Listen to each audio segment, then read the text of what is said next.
उत्तराखंड के मुख्यमंत्री पुष्कर सिंह धामी ने राज्य के रजत जयंती वर्ष के अवसर पर सहस्त्रधारा स्थित अपने आवास पर एकत्रित सभी प्रमुख संतों से मुलाकात की और उनको सम्मानित किया, जिसमें आध्यात्मिक नेता और बागेश्वर धाम सरकार आचार्य धीरेन्द्र शास्त्री, स्वामी अवधेशानंद गिरी महाराज और परमार्थ निकेतन आश्रम के चिदानंद स्वामी शामिल रहे। साथ ही सीएम धामी ने कवि कुमार विश्वास से भी मुलाकात की और राज्य की रजत जयंती के कार्यक्रम में लोगों के नाम क्या संदेश दिया, आपको वो सुनवाते हैं।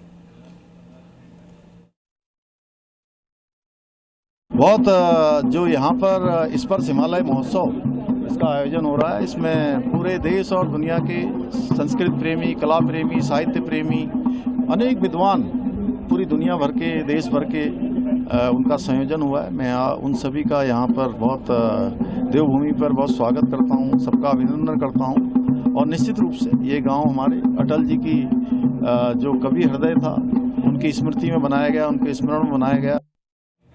25 साल पूरे होने पर बाबा बागेश्वर ने देवभूमि उत्तराखंड को भारत का शिखर बताया और साथ ही ये भी कहा कि वर्तमान में उत्तराखंड अपनी अभूतपूर्व संस्कृति और सनातन के साथ प्रगति कर रहा है। यहाँ अभूतपूर्व सांस्कृतिक गतिविधियां हो रही हैं। भारत की यदि शिखर के रूप में किसी प्रदेश को देखा जाए तो वो शिखर है उत्तराखंड, जहां पर्वत जरूर अलग अलग हैं पर संस्कृतियों के दिल बहुत नजदीक हैं। यहाँ की बहती हुई नदियाँ, पवित्र नदियाँ, कलकल किल्लोद करती हुई नदियाँ ये कहती हैं कि हम भले ही अलग अलग बह रहे हैं लेकिन एक दिन जाकर के सिंधु में ही मिलेंगे। एकता की प्रतीक की यह नदियाँ, यहाँ की संस्कृति अभूतपूर्व है। जिन्होंने इस उत्तराखंड स्थापना के लिए, उत्तराखंड प्रदेश के लिए जिन्होंने अपने जीवन की बलिदानी दी, उन सब के लिए हम भगवान से प्रार्थना कर रहे हैं।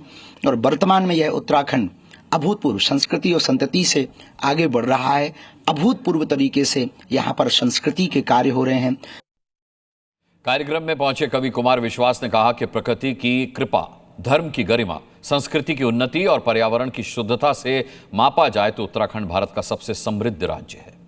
हम उन सौभाग्यशाली लोगों में से हैं जिन्होंने 25 वर्ष पूर्व अपनी युवता में इस राज्य का संघर्ष देखा था और उसमें जिस प्रकार मातृशक्ति ने आगे बढ़कर भाग लिया और जिस प्रकार इस राज्य की संकल्पना को पूर्ण किया। सबसे पहले तो मैं उन सब हुतात्माओं को अपनी श्रद्धांजलि देता हूं जिनके कारण उत्तराखंड जैसे एक श्रेष्ठ राज्य का सृजन हुआ, जिनकी कल्पना साकार हुई।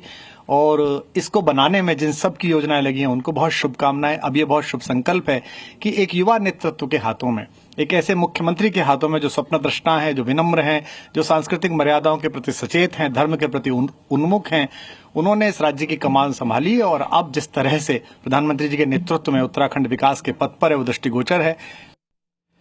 कार्यक्रम में मौजूद निरंजनी अखाड़े के महामंडलेश्वर कैलाशानंद गिरी जी ने उत्तराखंड के लोगों को बधाई देते हुए क्या कहा, ये भी सुन लीजिए।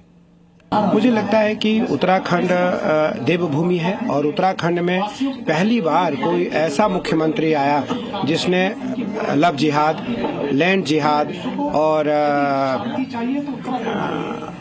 सांस्कृतिक परंपराओं को अपनाने के लिए सभी संतों का सहयोग के साथ, संतों का आशीर्वाद भी लिया और उत्तराखंड को एक